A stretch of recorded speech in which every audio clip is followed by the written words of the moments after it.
بسم اللہ الرحمن الرحیم۔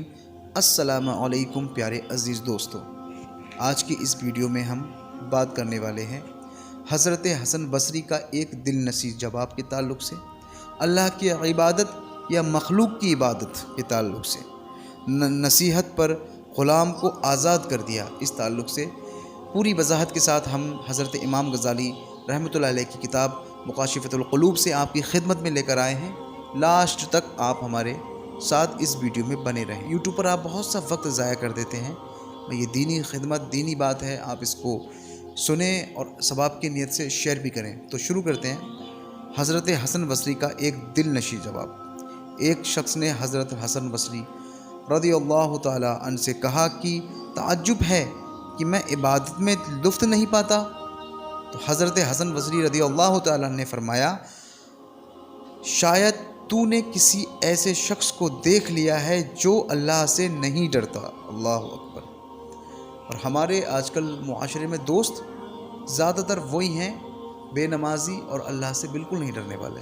ہم خود ہی ایسے ہوتے ہیں۔ اللہ ہم سبوں کو نیک کام کرنے کی اور 5 وقت نماز پڑھنے کی توفیق و رفیق عطا فرمائے۔ حق بندگی یہ ہے کہ اللہ کی رضا کے لیے تمام چیزوں کو چھوڑ دیا جائے، کتنا بھی عزیز ہو، کتنا بھی کیسا ہو، اگر وہ اللہ کی رضا پر نہیں ہے یا پھر اس سے رکھنے سے ہم اللہ کی اطاعت نہیں کر پا رہے، عبادت نہیں کر پا رہے، تو اس کو چھوڑ دو، کچھ بھی ہو۔ کسی شخص نے حضرت ابی یزید رضی اللہ تعالیٰ عنہ سے کہا، میں عبادت میں کیف و سرور نہیں پاتا۔ انہوں نے جواب دیا، یہ اس لیے ہے کہ تو عبادت کی بندگی کرتا ہے، یعنی کہ تو عبادت کی بندگی کرتا ہے، اللہ کی بندگی نہیں کرتا۔ تو اللہ کی بندگی کر، پھر دیکھ عبادت میں کیسا مزہ آتا ہے۔ اب بات کرنے والے ہیں اللہ کی عبادت یا مخلوق کی عبادت۔ ایک شخص نے نماز شروع کی، جب ایاک نعبد پڑھا تو اس کے دل میں خیال آیا کہ میں خالصتاً اللہ ہی کی عبادت کر رہا ہوں۔ غیب سے آواز آئی، تو نے جھوٹ بولا، تو مخلوق کی عبادت کرتا ہے۔ تب اس نے مخلوق سے قطع تعلق کر لیا اور نماز شروع کی۔ جب پھر اسی آیت تک پہنچا تو وہی دل میں گزرا، پھر ندا آئی، تو اپنے مال کی عبادت کرتا ہے۔ اس نے سارا مال راہ خدا میں خرچ کر دیا اور نماز کی نیت کی۔ جب اسی آیت پر پہنچا تو پھر خیال آیا کہ میں حقیقت اللہ کی عبادت کرنے والا ہوں۔ ندا آئی، تم جھوٹے ہو، تم اپنے کپڑوں کی عبادت کرتے ہو۔ اس وقت اس بندہ خدا نے بدن کے کپڑوں کے علاوہ سب کپڑے راہ خدا میں لٹا دیے۔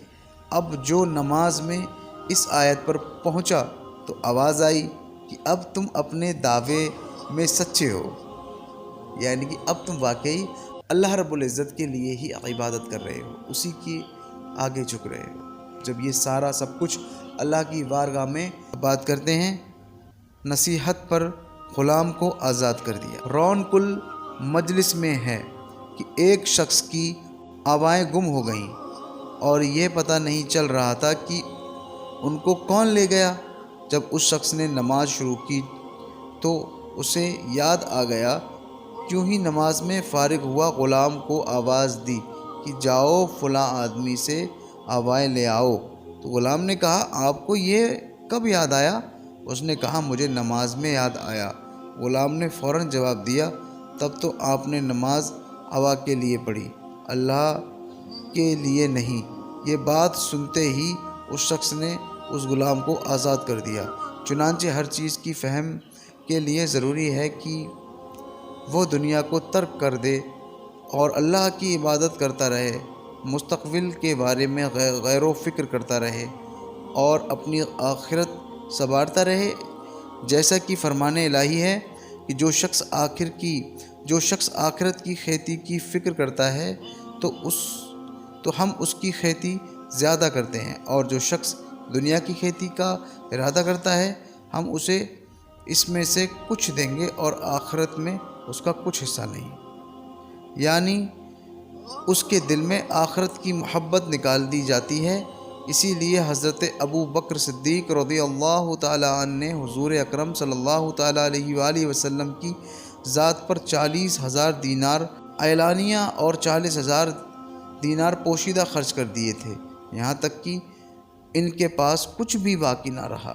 حضور اکرم صلی اللہ علیہ وآلہ وسلم اور آپ کے اہل بیت دنیا اور اسی کی خواہش سے مکمل پرہیز کرتے تھے، اسی لیے حضرت فاطمہ رضی اللہ تعالیٰ عنہ کا جہیز صرف مینڈے کی ایک رنگی ہوئی خال اور ایک چمڑے کا تکیہ تھا جس میں کھجور کی چھال بھری ہوئی تھی۔ امید ہے کہ آپ کو یہ ویڈیو اچھا لگا ہوگا، تو اگر اچھا لگے تو آپ اس کو لائک کریں اور ثواب کی نیت سے شیئر کریں، اور ہم ایسے ہی پیارے ویڈیو واقعہ کے لیے ہمارے چینل کو سبسکرائب لازمی کر لیں۔ ملتے ہیں ایسی پیارے ایک ویڈیو کے ساتھ، تب تک کے لیے اپنا خیال رکھنا۔ خدا حافظ۔